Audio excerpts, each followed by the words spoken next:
Hello students, welcome back to my YouTube channel doctor Priyanka Singh maths.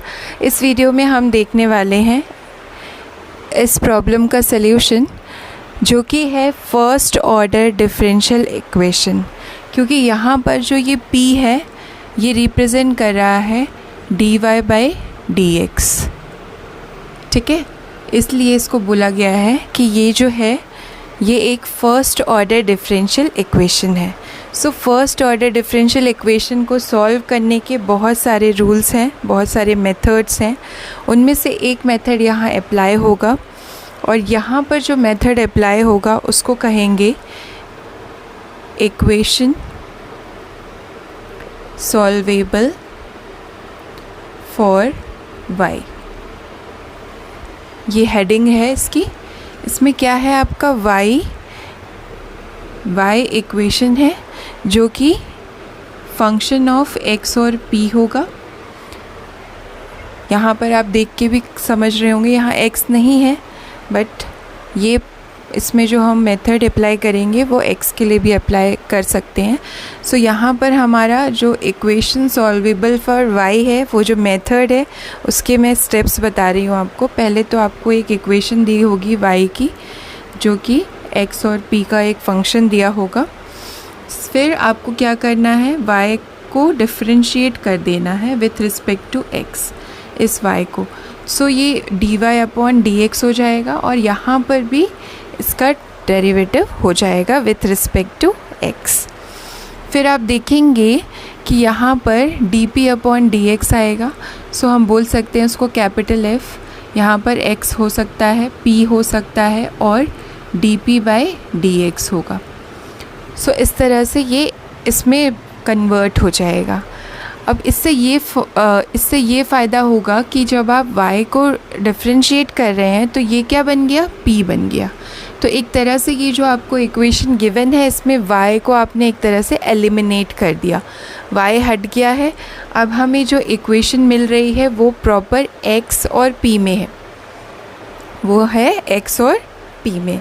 फिर हम उसको integrate करेंगे, क्योंकि वो आपका dp/dx में होगा तो उसको आप इंटीग्रेट कर पाएंगे। और इंटीग्रेट करेंगे सो x की वैल्यू मिलेगी कुछ सम फंक्शन ऑफ p में, x की वैल्यू मिलेगी सम function of p।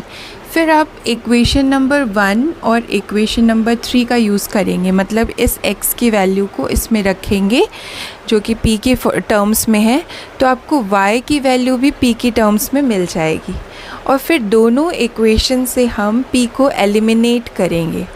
Main motive जो है इसका सल्यूशन निकालने के लिए आपको p को एलिमिनेट करना है, ओके। जो सल्यूशन होगा उसमें p नहीं होना चाहिए। सो ये एक तरह से मेथडोलॉजी बता दी मैंने। अब मैं यही मेथड यहाँ यूज़ करूँगी। सबसे पहले डिफरेंशिएट करूँगी y को with respect to x। So solution लिख रही हूँ। फर्स्ट हमें क्या करना है, p को एलिमिनेट करना है, लेकिन पहले हम y को इसमें से एलिमिनेट करेंगे ताकि p और x में हो जाए पूरा फंक्शन। फिर उसको इंटीग्रेट करेंगे और फिर x की वैल्यू p की टर्म्स में निकालेंगे।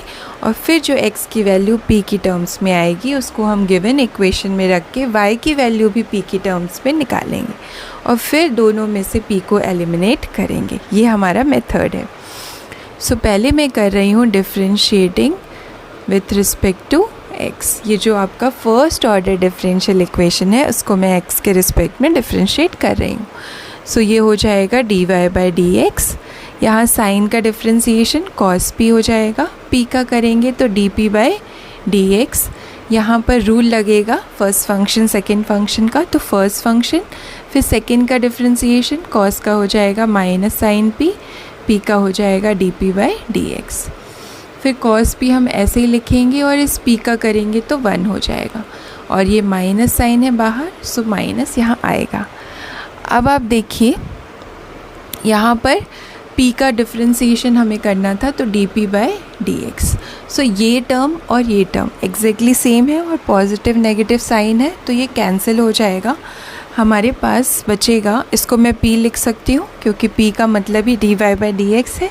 सो ये माइनस माइनस प्लस हो जाएगा, p sine p d p by d x, ये आ गया हमारे पास। p से फिर p कैंसिल होगा, so 1 equal to sine p d p by d x. अब ये आप देख सकते हैं, ये पूरी इक्वेशन हमारी x और p में है। इसको सॉल्व कर लेंगे इंटीग्रेट करके। पहले हम x वाली टर्म्स को एक तरफ ले आएंगे और p वाली टर्म्स को एक तरफ, इसको कर देंगे integrate. So x equals to आ जाएगा, साइन का इंटीग्रेशन होता है माइनस कॉस p, ठीक है, और यहाँ पर एक कांस्टेंट ऑफ इंटीग्रेशन ऐड हो जाएगा c। तो जब आप ये करेंगे तो यहाँ पर p के साथ c भी आएगा, सम कांस्टेंट ऑफ इंटीग्रेशन। सो ये आ गया हमारा x, क्या हो गया, p और c का एक फंक्शन हो गया। सो ये हमारी फर्स्ट इक्वेशन थी जो गिवन है, ये हमारी सेकेंड इक्वेशन है। अब सेकेंड इक्वेशन में जो x की वैल्यू आई है ये मैं फर्स्ट में रखूँगी, ठीक है, फ्रॉम इक्वेशन नंबर 1 क्या है हमारा, y is equals to sine p minus p cos p। अब आप बोलेंगे वहाँ तो x है ही नहीं तो हमें रखने की ज़रूरत नहीं है।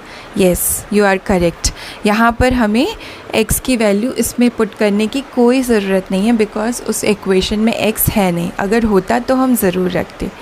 अब हम क्या करेंगे, हमें y की वैल्यू उसमें रख के y निकालते हैं p की टर्म्स में, और फिर p को ही एलिमिनेट करना होता है जो दो इक्वेशंस आ जाती हैं x और y की। सो अब हम p को ही एलिमिनेट करने पर फोकस करेंगे। कैसे करेंगे p को एलिमिनेट, यहाँ से आप देखिए cos p की वैल्यू कितनी आ रही है, c माइनस एक्स, इसको मैं इधर ले गई हूँ, और ये ओके, ये है cos p की वैल्यू जो मैं यहाँ रख दूँगी तो p एलिमिनेट हो जाएगा, cos p एलिमिनेट हो जाएगा। अब मैं अगर sin p निकालूं ताकि मैं यहाँ वैल्यू रख सकूं तो कितना हो जाएगा, 1 minus cos square p root, क्योंकि sine square p plus cos square p equal to 1 होगा, उससे sin p वैल्यू आ जाएगी root of 1 minus cos square p। तो ये हो गया root of 1 minus c minus x whole square. So ये sin p की वैल्यू मैं यहाँ रख दूँगी, ठीक है। सो मैं जा रही हूँ इसको रखने और p की वैल्यू निकालने।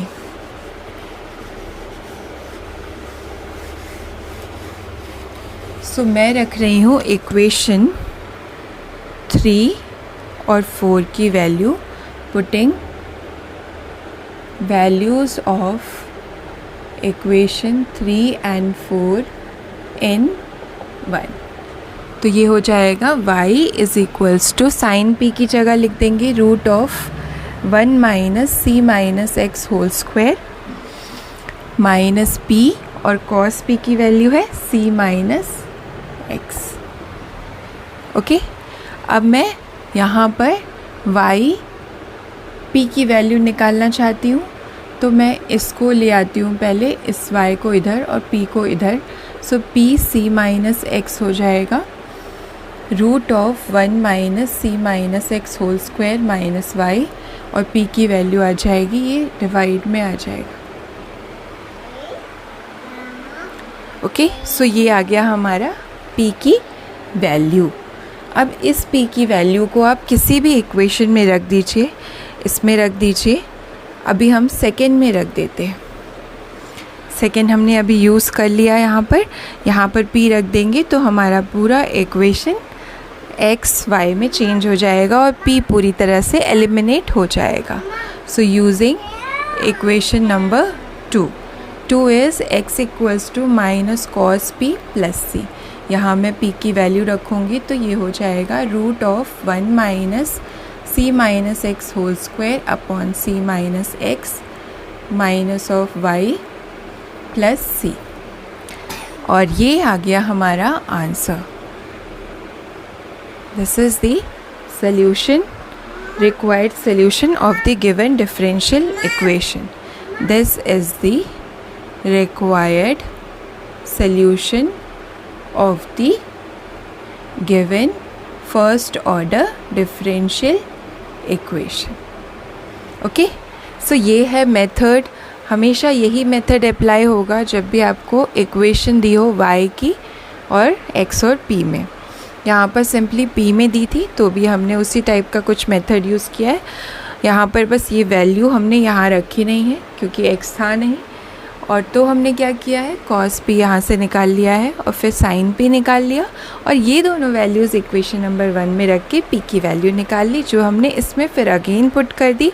सो आपने देखा कि यहाँ पर पी पूरी तरह से इस इक्वेशन में एलिमिनेट हो चुका है। So this is the required answer of the given first order differential equation. ये जो क्वेश्चन है ये इम्पॉर्टेंट है एग्ज़ाम पॉइंट ऑफ व्यू से, BSc first year major subject के लिए और माइनर सब्जेक्ट के लिए भी।